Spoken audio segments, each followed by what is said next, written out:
Good afternoon, members, and welcome to the II India webinar series. This is Deepak Vidhavan, and it is my pleasure to introduce the speaker today, Yogen Vedya, partner with Forensic and Integrity Services, EY India. The topic is impact assessment due to business disruption, a perspective relating to claims and disputes. In changing times, and especially in today's times, there is always this big risk of frauds and people taking advantage of the turbulent times and the processes which have become a little bit out of date. Also, when you're restarting, then at that perspective, after business disruption, there are issues relating to relationships with suppliers, with vendors, that is, and with your customers. There are usually a force majeure clause in such situations, and this results in a post review of relationships. There's a particular phase when things are ramping up, and that's the most critical phase.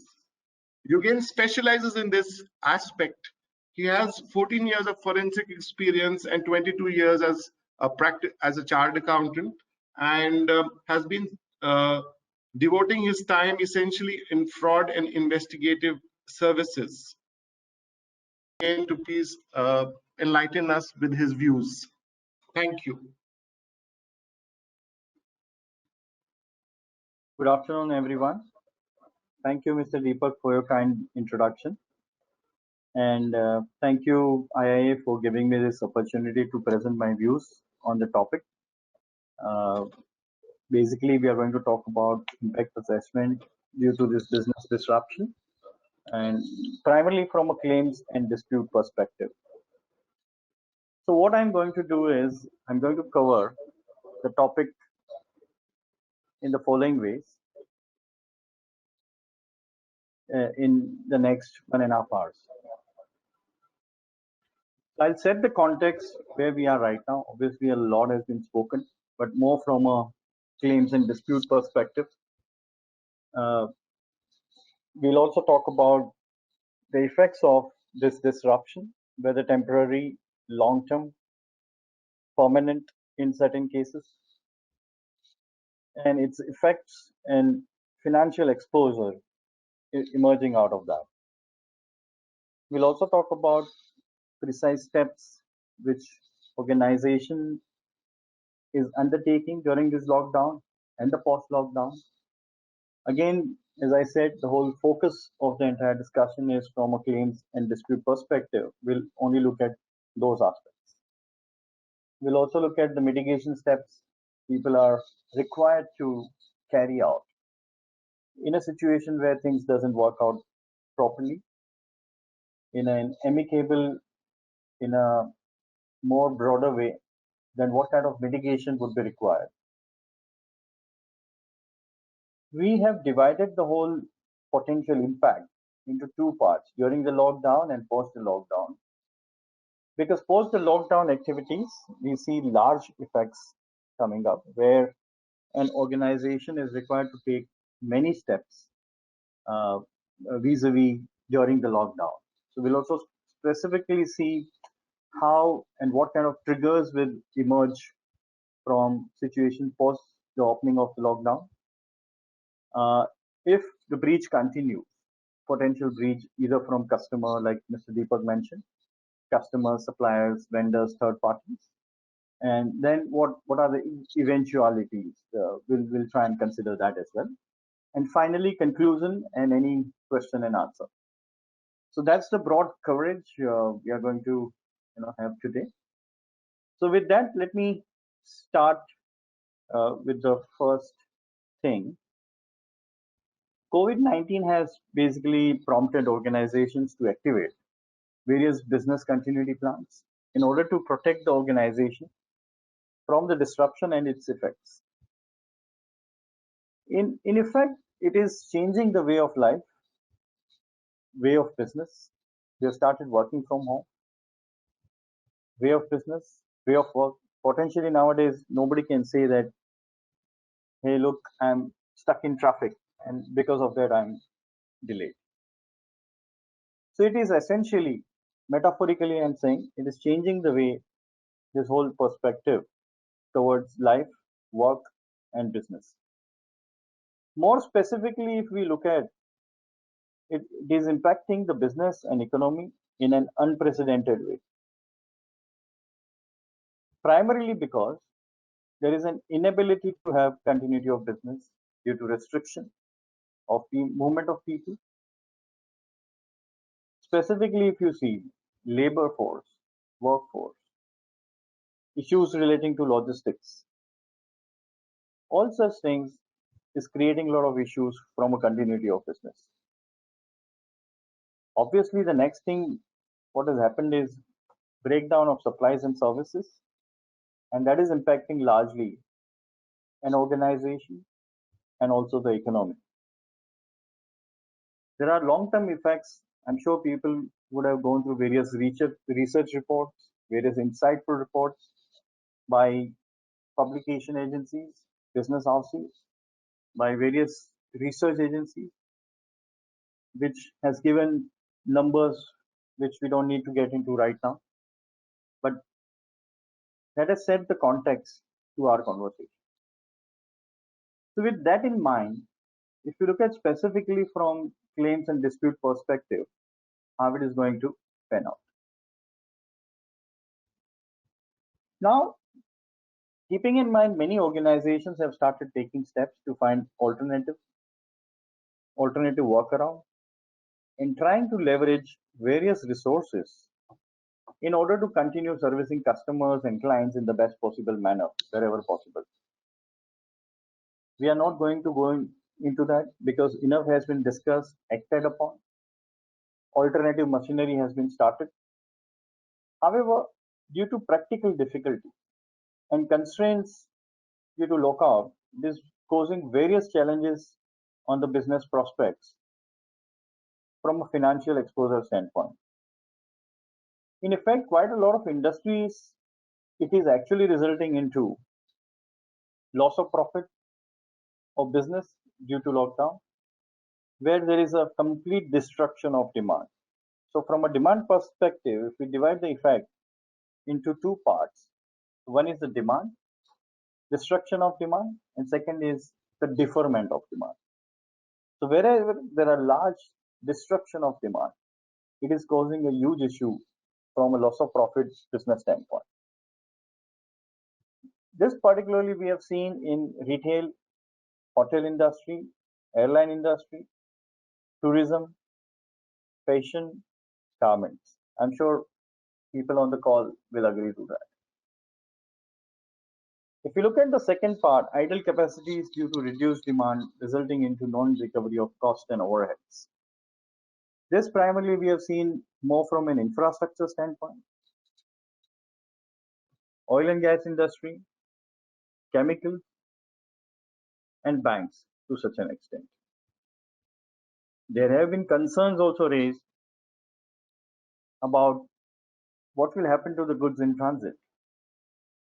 And whatever billing which has happened, what will happen to that? Recoverability part, billing on customers, whether recoverability will happen, whether customer has accepted.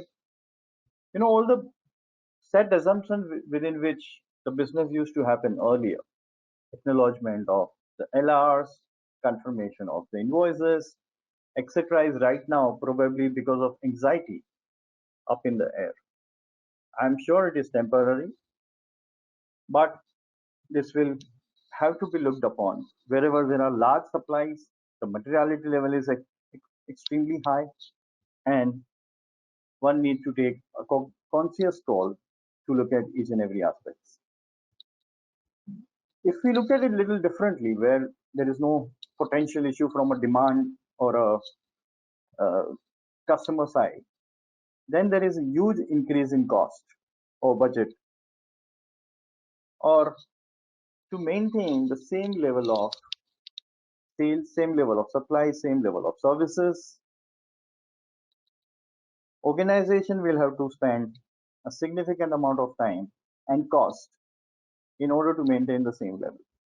This specifically we have seen in several industries like IT/ITES, telecom, media and entertainment, transportation and logistics. Finally, what we are hearing when we talk to various players in the market, that there will be plenty of claims. I'm not saying claims of a large value in nature, that we have already started seeing from several countries on China, for instance, Germany, for instance, United States. And we also heard somebody in India also filed a potential claim against the Chinese government. I'm not talking about that. I'm talking about pure commercial claims between vendors and customers and third parties, and primarily due to potential breach of contract. Hence, it is very imperative to evaluate the depth of disruption, any potential exposure from contractual obligation standpoint, forthcoming change in business scenarios and assumptions in short term and long term, and potential effect of the above and the mitigation plan or remedial strategy or the survival strategy. In the words of Herbert Spencer, survival of the fittest is gaining the maximum momentum in the current context. An organization who is thinking ahead of the curve in terms of its survival strategy will be able to sustain or probably thrive by saving itself from the larger effects of the business disruption, including financial losses and exposures. We can evaluate these effects from a timeline standpoint as below. Obviously, when the lockout were announced, every organization, whether large or small, whether medium size or small, their respective legal departments have evaluated contracts from a force majeure perspective, trying to protect themselves against any potential breach, and they have triggered or activated or filed a notification under FMC. For the discussion purposes, I will use it as FMC, force majeure clause. It primarily refers to the occurrence of an event that is beyond the reasonable control of a party to the contract, and which prevents such party from performing its obligation under the contract. I'm not getting into the details as enough discussion have happened on FMC, and people who are not from legal also have learned FMC by now. Most of the contracts in organized sector, including RE, has such clauses even as part of customer vendor PO. As part of GCC, such clauses are always there. The government has also issued several notifications on FMC. Again, I'm not going into the details because the details are anyway available. However, in a situation where it has to be clarified basically that it pertains to the contract in respect of which the circular was issued. There are several other industry bodies who are also lobbying the government to issue similar circulars in respect of their industry. However, in a situation where such clauses are missing, are there any other remedies available? Question is yes. Answer is yes, basically. There are a couple of other large clauses like doctrine of frustration under Section 56 of the Indian Contract Act, and certain umbrella clauses like material adverse change available under the contract can be looked upon. Obviously, the legal nitty-gritties, the interpretation, the drafting, applicability to the current scenario of pandemic has to be evaluated. So like every customer's contract will have to be looked at it from a FMC perspective, and the trigger has to be filed. Similarly, obviously, people are logical, they are smarter, they are also trying to do the similar thing. So vendors must have also looked upon the contracts and tried to protect themselves, and they would have also filed similar FMCs. Hence, it is very imperative to understand whether such claims are genuine, because during this time, what we have also seen while talking to various clients, that there are certain people who are opportunist in nature, have tried to use this particular opportunity to file frivolous, non-applicable claims primarily to escape from a poor bargain contract and to go out of the obligation. There may be potential breach by various business associates, vendors, customers, vendors, third parties, distributors, etc. And primarily in absence of FMC, it is pertinent to notify the party of breach and accordingly try and contain the effects of the breach by the counterparty and putting them on notice of the breach. With this, let me also touch upon the most important part, and probably everybody would have seen the insurance coverage. Parallel to seeking the legal remedy, organization is also looking at insurance coverage. Obviously, by now, insurance department of organization would have read the fine prints of the insurance policy and possibly triggered or notified the activation of the claim if there is any insurance cover relating to business disruption, material damage, etc. However, in most of the cases, what we hear from various clients is very seldomly people have gone for coverage of pandemic as a risk as part of the business disruption. With this, let's look at what are the challenges in FMC. Activation of FMC, primarily if you look at it, can only give an immunity from extension of time. And if there are any potential claims or losses incurred by the counterparty, these are the only two sort of immunity which is available. This does not give any immunity from the cost which continues to be incurred during the intervening period. For example, in infrastructure sector, costs like demobilization, idle machinery, idle manpower, how this cost will have to be dealt with. This would further depend on the contract clauses. This is primarily due to the fact that during the FMC period, each party is required to bear its own cost. Hence, it is imperative to look at the quantum of such cost as it stands today. And if any unwarranted cost, then it has to be dispensed with. Example, asking vendors to demobilize equipment, manpower, etc., etc. Post opening of the lockout period, an organization will also face with a lot of questions relating to cost emerging out of the FMC. There may be certain questions of dispute over claimable, non-claimable items under FMC. These are the intricate points. Just by pressing the trigger on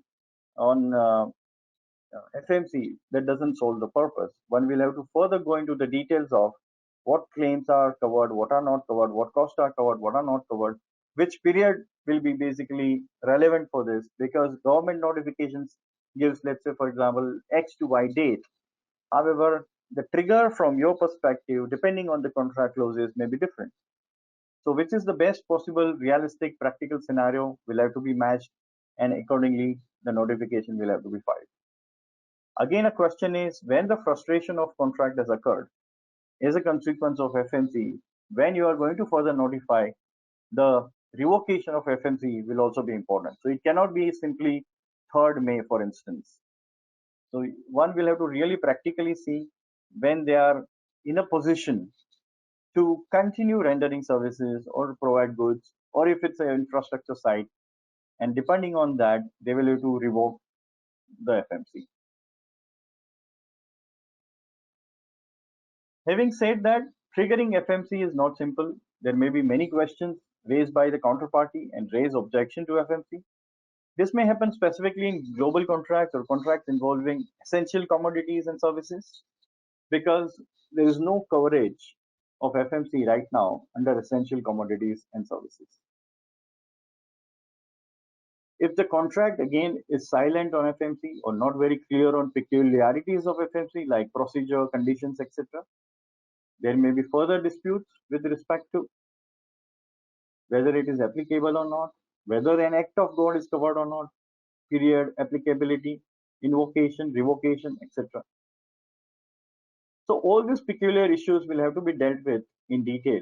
Hence, it is very important to obtain acceptance from the customers and vet the FMC by vendors And in case of genuine claim, acceptance is to be granted to vendors. Let's evaluate the contractual obligations from a financial exposure standpoint. Here is the time. Primarily in a situation where there is no protection from FMC. In a situation where it is very clearly concluded that no protection is available from a legal perspective or insurance, etc., then it's a time to examine the impact to the organization. This is the time to conduct a risk and impact assessment of contracts with customers, vendors, lenders, business associates to determine financial exposure and eventualities of non-compliance in each case, especially in material and large transactions, and also impact to working capital and overall financial position of the enterprise. Today's discussion will not go too much into working capital, cash management, etc., because I think it is covered separately. Today we'll focus more on a contractual application. In this slide, you can see various examples from various industry and sector and business standpoint. What different kinds of issues we are observing, breaches we are observing, and what are the potential impact of such breaches. I'll not go into each one, but let me pick up media and entertainment. Because of various cancellation of events, there is a huge activism in terms of dialogue between the event organizers, sponsors, advertising agencies, and various other people who are connected to this business. Because if the event doesn't take place and if there is no insurance cover, there may be huge impact to the business. Similarly, if you look at IT/ITES, if somebody is not able to honor the contract because of confidentiality norms, there are some offshore development centers, dedicated call centers, where because of confidentiality, the client is not allowing them to operate from their respective home. Then there can be potential issue from a breach of contract perspective. Similarly, in pharma, consumer goods, which primarily is covered under essential commodities, there is a large concern where due to practical difficulties, due to non-availability of labor, non-availability of transporters, logistics issues at port, if they are into exports, etc., then there can be potential claim by the customer on the manufacturing company in India. Little later, we are going to cover one case study and we'll go into the details. So accordingly, an impact assessment has to be carried out and priorities to be arrived at in case of large value contracts, transactions. A cross-functional team is to be formed and decision is made in terms of mitigation strategy. So if the FMC protection or any other legal protection is not available in the contract, then the mitigation steps has to be activated to contain the losses and damages. Documentation and trail of such mitigation steps which demonstrates reasonable diligence and care has been taken in order to reduce the losses and damages to either an insurance company or the counterparty of the breach. Because ultimately, let's say there are no protection available, and there is a situation where either party is seeking a claim, there has to be a warrant demonstration of reasonable diligence and due care that whatever you are asking is not like a moon or a very rosy claim, but what you are asking is after taking all the adequate steps, which as a diligent organization is trying to claim. The duty to mitigate is implied unless the contract expressly provides otherwise. What constitutes a reasonable mitigation measure is again fact specific and depends upon the nature and subject matter of the contract in question. However, considering that the COVID-19 pandemic has affected almost all industries across the globe, the extent to which a party can effectively mitigate the adverse effect could be called into question. With that, I will take help of one example and will explain you what kind of mitigation is relevant in a situation of an infrastructure company.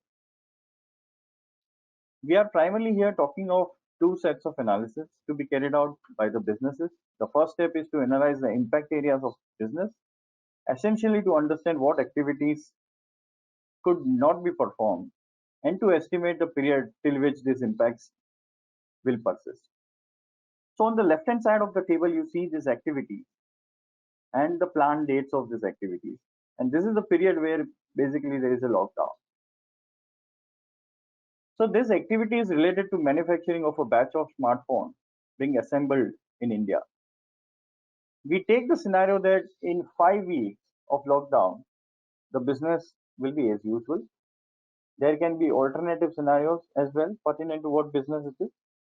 But now even for a 5 weeks lockdown of business may not be limited to 5 weeks. It could be more. But depending on how quickly the business resume, this period is the perceived lockdown. When the business will have little or no production, or maybe on a rising curve, trying to crawl back to the peak. So for any business, what we should do is to estimate what is the perceived lockdown or a business lockdown. And then in the next step, do an impact analysis of what are the things that will be affected for this 8 weeks business lockdown and to what extent. Now the second step will be to look at the impacted cash flow model or disrupted supply chain and then take further appropriate steps towards the remedies.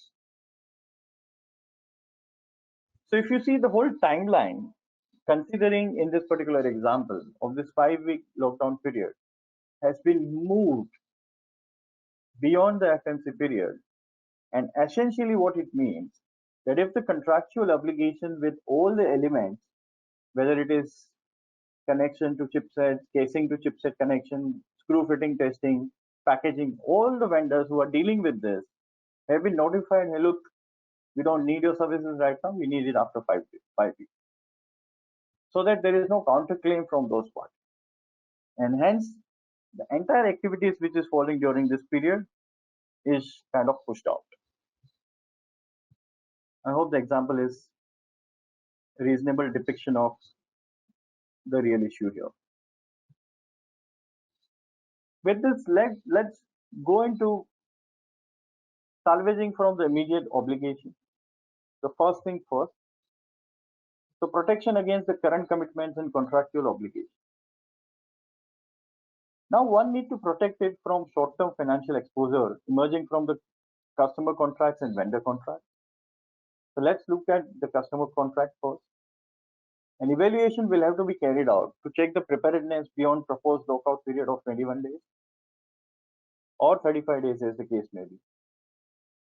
Check whether they are in a position to continue the scheduled delivery post the lockout period, and if not, they need to notify the customers accordingly. In the event of a few resources being available, business may be called upon to elect between performing one contract over the other. In this situation, it is important to analyze the terms and conditions of each contract. In the given example, when this manufacturing company is only able to deliver 8,000 units in April vis-a-vis 30,000, the customer is to be notified of the same, and similarly for the subsequent month as well. And here we are saying if FMC is not covered, hence it is primarily more important to notify the customer accordingly. Same way, it is also equally important if the customer deliveries are not possible within the short-term period of 1 month and the customer is ready to accommodate, then a timely intimation should also go to the vendors, service providers to delay the deliveries as per the new schedule so that the financial exposure is constrained, commitments are pushed to the future date. This will also protect the organization from cash flow position perspective. Similarly, basis the feedback from the market and assessment of demand, an assessment of the current obligations and commitments in terms of vendor contracts will have to be carried out. This will bring down the unwarranted liabilities emerging out of such vendor contracts and deliveries, where the material services are not immediately required and can be curtailed to push to future date basis the revised committed deliveries and revised production schedule.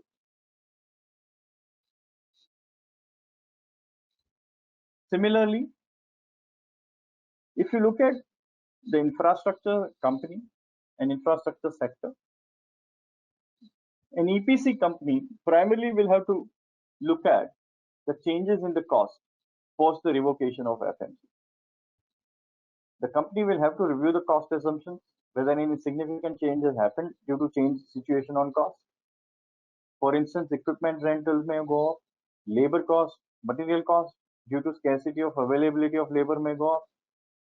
Hence, it is very pertinent to look at such cost assumptions right away so that an organization is better prepared to deal with such situation on a proactive basis rather than being reactive to such claims, to such requests, notifications from various vendors, third parties at a later date.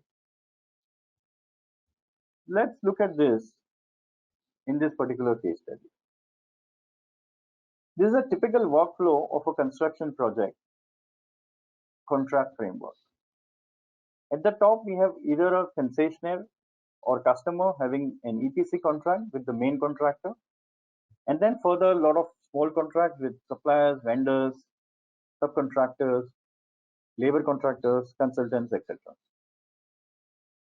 Now, the main contract is usually deliberated and drafted carefully and have the respite of FM clause, where the EPC contractor will get immunity from extension of time. However, will take the burden of cost in the FMC period. On the other hand, the small contracts with several important stakeholders to supply and work are generally neither carefully drafted to contain a FM clause, nor the small players have the capacity to withhold the burden of losses for such an unprecedented lockdown. Naturally, when the lockdown will be lifted, the small players will expect and therefore pressurize the EPC contractor for sharing and implementing the losses. And in order to keep the supply chain intact, the EPC will have to bear certain losses, either in cash or in renegotiated terms. The EPC contractor, being in the middle of an unbalanced crisis, will take the path of raising certain claims from the customers for reimbursement of the losses. However, as the EPC contract terms are quite rigid and well set, there will be denial from the customers on such claims and therefore disputes. Similarly, we saw till now is a short-term commitment. Now let's look at in step 2 the long-term commitments and obligations. Here is the time to recalibrate the business plans from a top-down and a bottom-up perspective. Primarily, top-down is an evaluation of the underlying assumptions of demand and various other parameters, business scenarios, whether material change is required in the projection, forecast, revenues from a sales standpoint. Any major change in the cost assumptions of steel, cement, various other raw material components, API, if people are importing from China, logistics cost, we are hearing that has touched the sky, labor component cost, etc. So one will have to really evaluate and see whether it is viable or not in order to continue to honor the contract. If not, then to initiate a dialogue with the customers in order to ask for a price revision by citing practical issues and difficulties faced. Various scenario analysis will have to be carried out if customer, vendors, service providers agrees to the revision in contracts in the most optimistic, pessimistic, and realistic scenarios, so that the negotiation is carried out in a best possible and informed manner. In case there is a disagreement with the customer, enterprise will also have to examine whether it makes a commercial sense to continue with the contract or going for a cancellation or termination makes a more sense. It is more likely, looking at the scenario right now, that the business partners will be accommodative currently, as we are hearing the concept which is called as shared risk. So keeping in mind the volatility and uncertainty, right now it appears that people may cooperate. Similarly, from a vendor's perspective, if the material change is required in the scale of operations in the market assessment and customer feedback warrants that then a scale down will be required in production, procurement, outsourcing, etc. Accordingly, a major scaling down would be required in temporary workforce, outsourcing, procurement of raw materials and other materials. Else, what may happen is it may result in dumping of unwarranted materials at plants, sites, creating further exposure and cost. Further, the entire MRP run, material resource planning run, will have to be carried out again to reschedule, reassess the material requirements basis, revise customer deliveries, revise production plan, and revise raw material requirement. And accordingly, all the existing contracts will have to be amended accordingly with the cooperation from the vendors. This precisely can only happen through mutual cooperation and amicable dialogue. And while doing so, it is also important to look at the minimum guarantee charges, fixed commitment, and also in a worst come worst situation, the termination fees and charges. Let me use this example to talk about what essentially we just spoke in last 10 minutes on impact assessment, short term, long term, etc. So this is an artificial example. Obviously, this is a hypothetical scenario we have used, but probably it can give you an indication of what we have been talking till now. So like we spoke, the COVID-19 has impacted many industries. Right now, we are looking at an example of a sports sector where various tournaments across the globe, whether it is cricket, hockey, badminton, kabaddi, Formula One, Grand Prix, or lawn tennis, etc., which are organized in April, May, and June in various parts of the world. Now, because of all these concerns, lockdown situation, etc., people are apprehensive whether there will be hosting of such matches, such tournaments, such events. In that situation, an organizer and other people who are connected to such events, as I said, whether it is sponsors, whether advertisers, whether people who are connected with the events, uh, for instance, the look and feel service provider, the concessionaire, food safety suppliers, security agencies, ticketing vendors, and the likes. Now, take a situation, what I said some time ago about the best possible case, the worst possible case, and the realistic case. The first table depicts the best possible case where if the matches are going to continue, the revenues will accrue, the cost will go as it is, and there will be a profit accruing as per the original plan.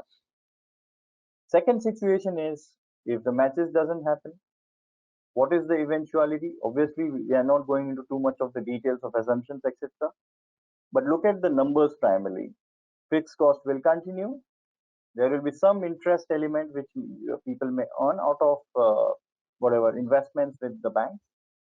But eventually, because of fixed element of cost, whether it is contract with the players, whether it is contract with some minimum service providers, contract with various third parties, and contract with staff, salaries, etc., there will be a significant loss to that extent because revenues are not there from operation. And the third element, probably first and second example is relatively simpler, but the third element, here there will be a maximum play of various scenarios. What if the viewership goes up? What if the viewership goes down by 10%, by 15%? What if the people doesn't come to attend the matches in the stadium, in the complex? Can matches happen with people in the stadium, without people in the stadium? So all those permutations and combinations are evaluated to arrive at the right decision so that each parties who are connected to this hosting of the matches are not impacted in a large way. So each organization which is connected to a tournament like this will have to evaluate how their portfolio is getting impacted and how others contractual obligation, let's say broadcaster's obligation to the event organizer, because ultimately the revenues are coming from there, for instance. How it is going to impact the each and every franchisee teams and ultimately the vendors. So this example is just an articulation of how this will pan out. The same thing can also, build up from any business, any sector perspective. We thought it is very simple to, depict, and people are very familiar with sports like this. So we thought we can use this example uh, as a case study. Again, with this, let's move to. I think we spoke a lot on during the lockout period. Let's move to the post lockout period. The cardinal principle under FMC, as we stated, is only granting an extension of time, and there is no immunity of cost, etc.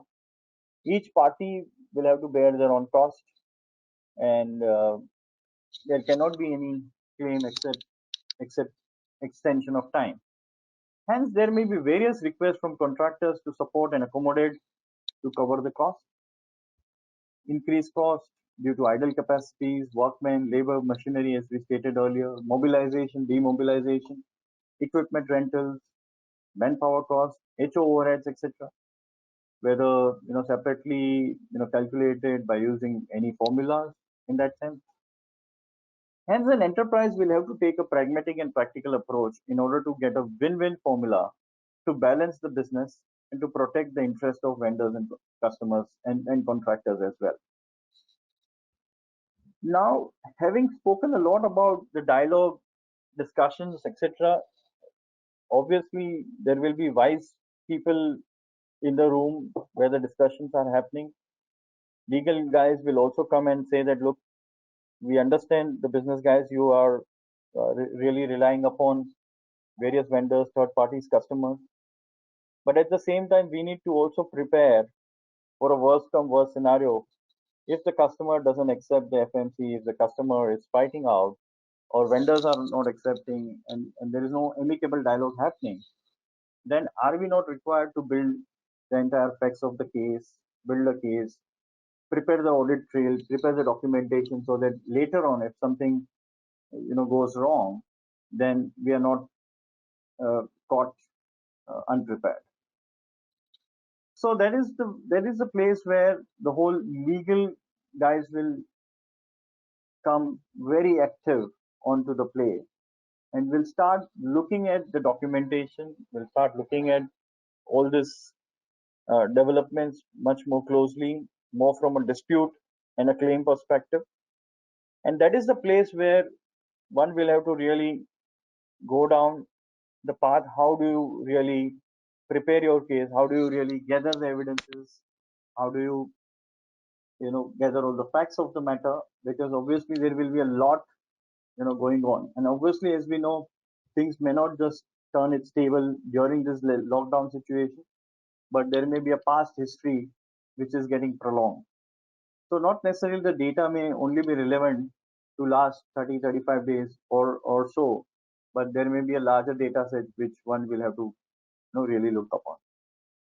I'll not spend much time on this, but there are many platforms which are available, which usually companies are using to dig out several emails where there is a typical case of significant number of emails, significant number of documents, data, etc., where some of these technological tools and various technology our people are using primarily in large, complex and litigation matters, primarily to quickly and effectively, because time will be limited.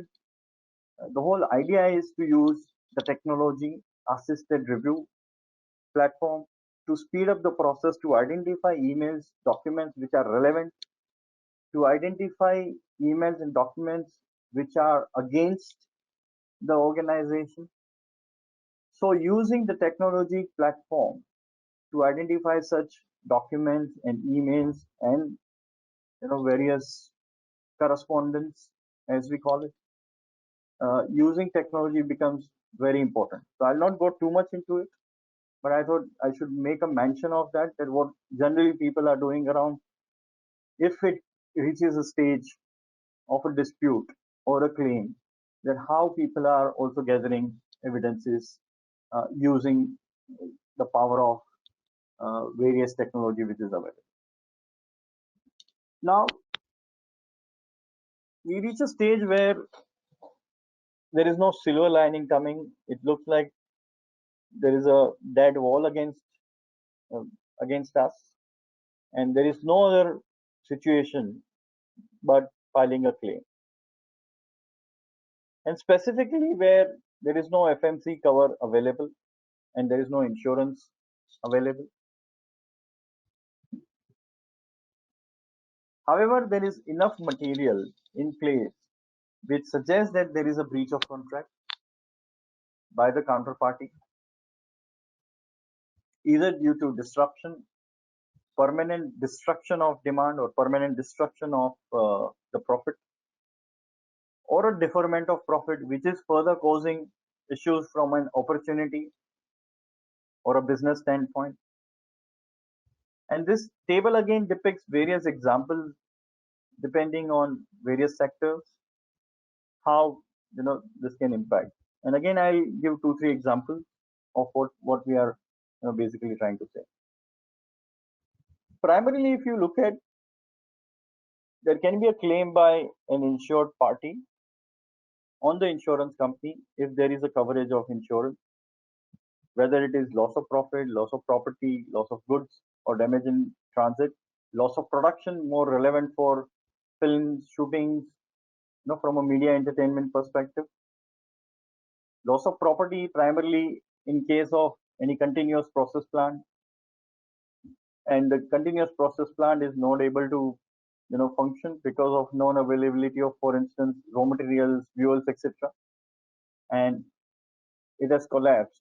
There can be, again, depending on each facts of the case, circumstances, contractual arrangement, fine reading of the contract, it would depend how and what kind of claims could be really possible and plausible.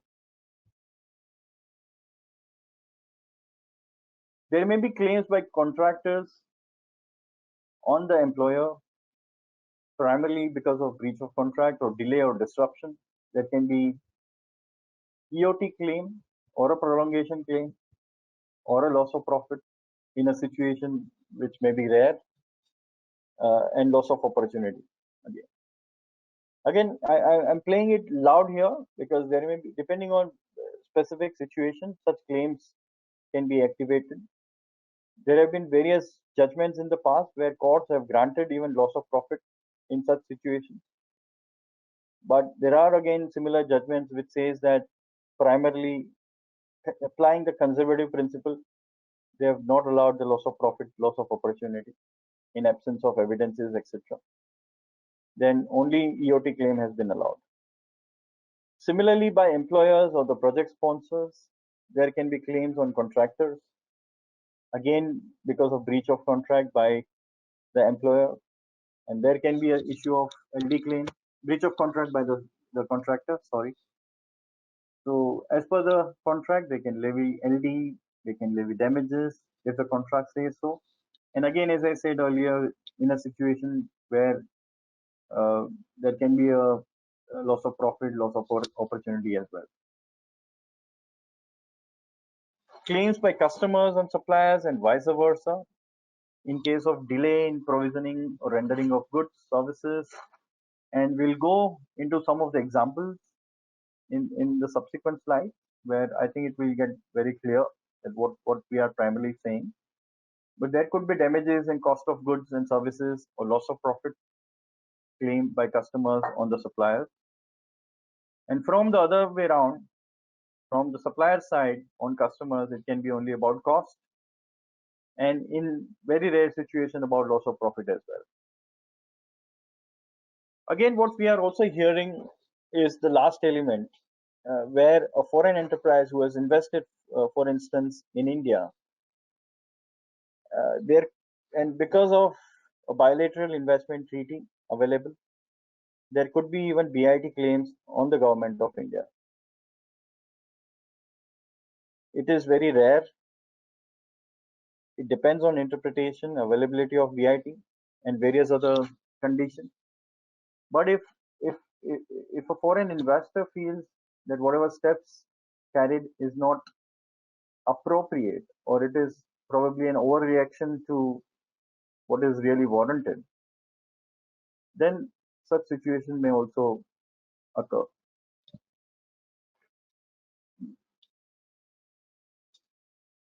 With this, let's look at one example. Here we have taken an example of a long-term export contract.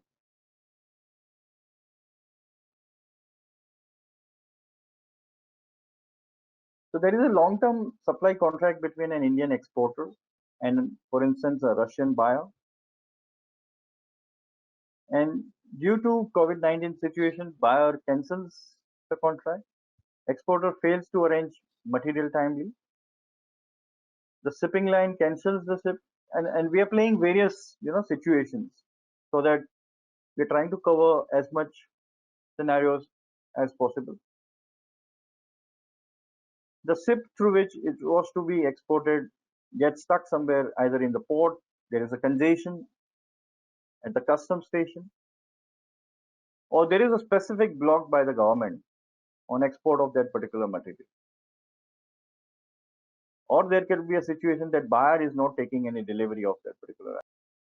In a situation where there is a delay perceived as a breach by the customer, the breach of contract may also result into cancellation of the order, and there can be a notification of claim for damages. And this potential claim can include order cancellation, production loss claim, claim by exporter on freight forwarder, litigation between port authorities, buyer and exporter, litigation between government and the buyer, litigation between exporter and the buyer. So there could be many possible theories which may also happen. Now, if we go into the details of some of these aspects which I just laid out here, typically what we are hearing from the market sources is availability of trucks and logistics is a big issue. The cost is almost like double in certain situation on particular routes and particular destinations, which will also have a larger play on the cost and the deliverability of the whole contract.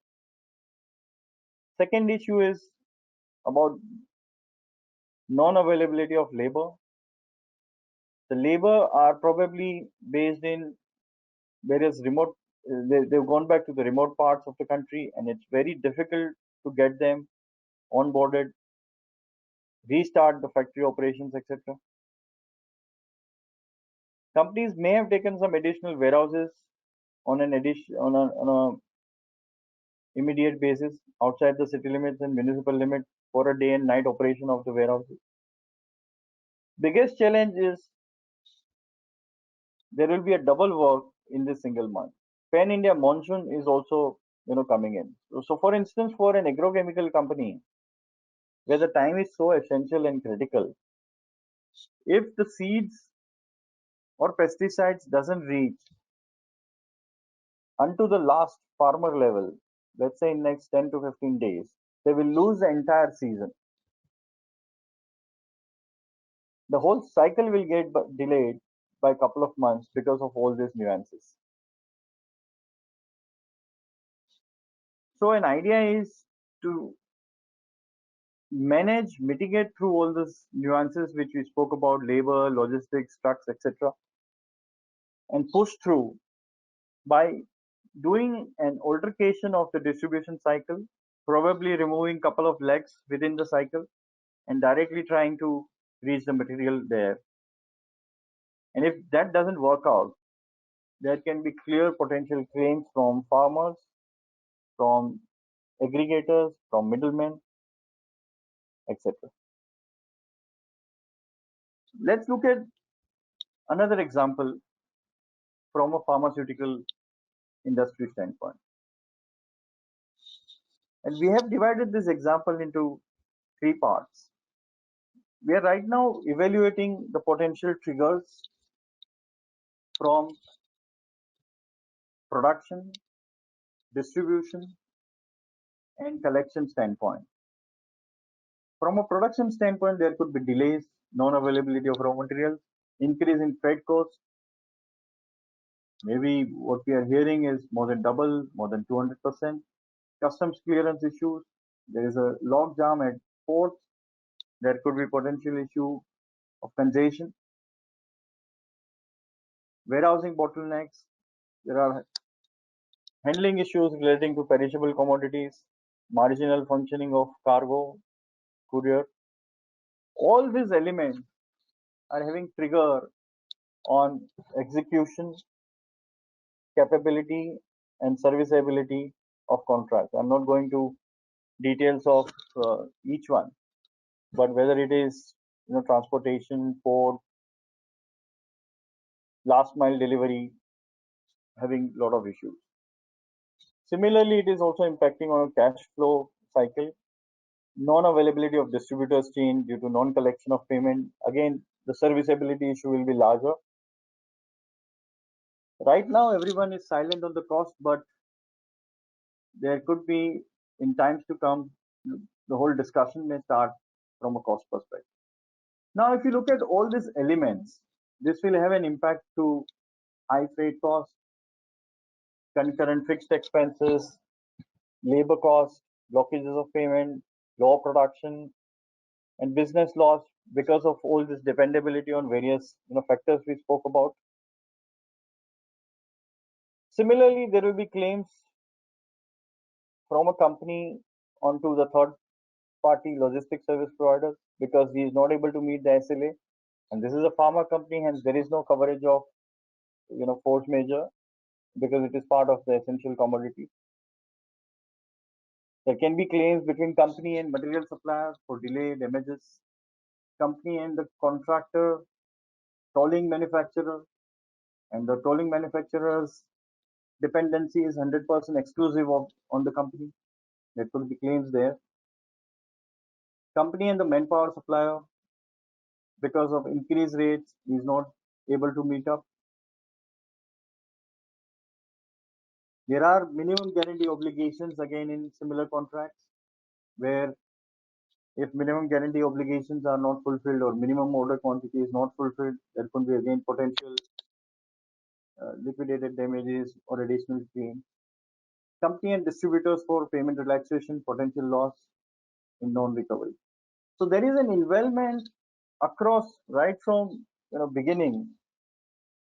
Whether you talk about impact assessment, whether you talk about scenario analysis, whether you talk about quantification of all these effects, or the whole bargaining play which will happen, the go no go decisions, there will be extensive involvement or a role of either the compliance guy or there will be a cross-functional team including the compliance people, the practicing internal auditors, because the practicing internal auditors or people working in a corporate in an internal audit department will be very close to evaluating or conducting impact assessment, conducting risk assessment, analyzing the effects emerging out of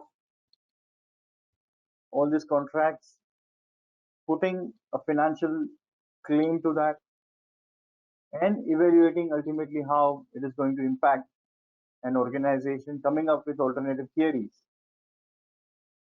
So in a way, all these things will have to be performed and has to be dealt with. With this, we come to a last part of the today's session. I'll just summarize and then we can open up for any potential questions. So obviously there is a whole alternatives and workaround to continue business has been carried out. By now that has been figured out. So that is all in place, the BCP as we call it. Impact assessment of the existing and the long-term contractual obligations we spoke with specific examples. And so that is what in some shape or the form would be continuing at this stage. Either people would be ahead of the curve, ahead of the thinking, and they would have already done it, or they are still evaluating and doing it now. The activation of the cross-functional team, as I mentioned earlier, legal, commercial, finance, internal audit, who are right now doing the impact assessment in order to feed information, specific data points to the business guys so that they can bargain, negotiate better with customers and the vendors and third parties. Primarily, the whole approach, as I said earlier, is shared risk approach. It has to be a win-win solution. If right now approach of a hunter is undertaken, then it may not work out really well. If a threshold is reached where it looks like there is no silver lining coming in, then the whole activism to gather the evidences of the breach, factual information, building the story, and start, you know, activism on a legal case is also required. And the last thing, as we spoke in detail about the computation of loss and damages, so whether it is a pure play of EOT claim, prolongation claim, loss of profit or business loss, insurance claim, depending on each situation, a right trigger, right sort of skill set will have to be applied, and computation of claim will be carried out. So with that, we can open up for any questions or comments.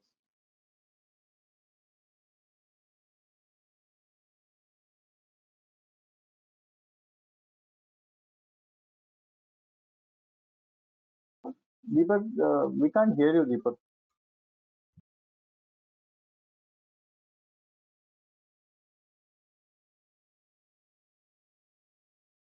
Hello, can you hear me now? Yeah, we can hear you now.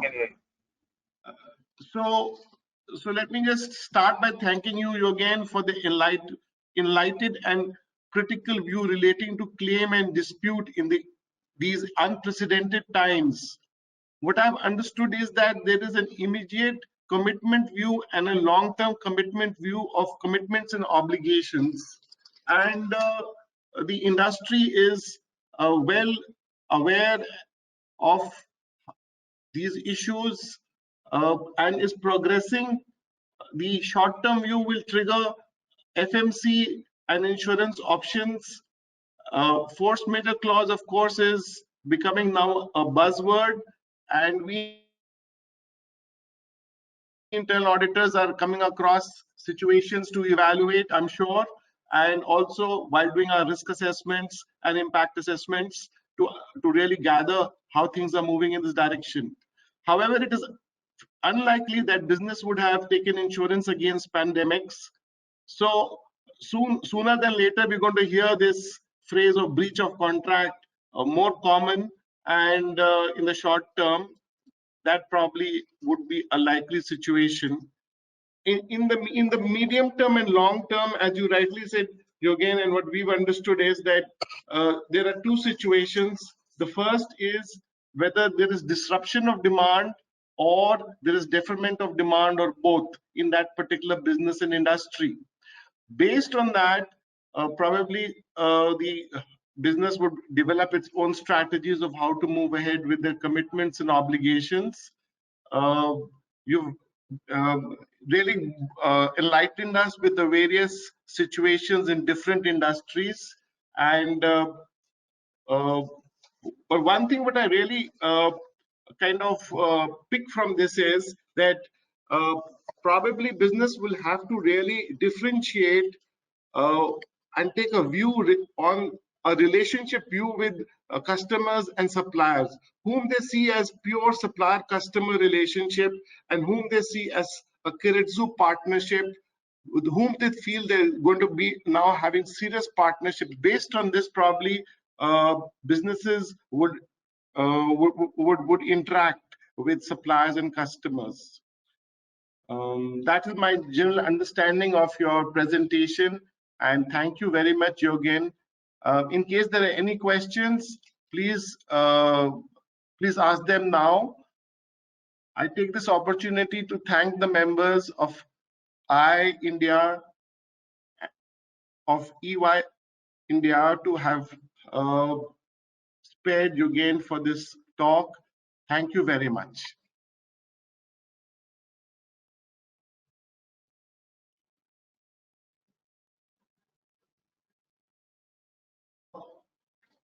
So I see that there are no questions at the moment. And with that, we conclude this webinar. Thank you once again. Thank you, Yogen. Thank you, all the participants, for your time. If there's any feedback, please send it to Mehnaz. You have an email ID, and look forward to having you over for the subsequent webinars. Thank you. Thank you, Mr. Deepak, and equally a pleasure to come over here and share my views. Thank you so much. If there is any question anyone have, they can reach out to Mehnaz and he will pass on the queries to us. Thank you. Thank you again.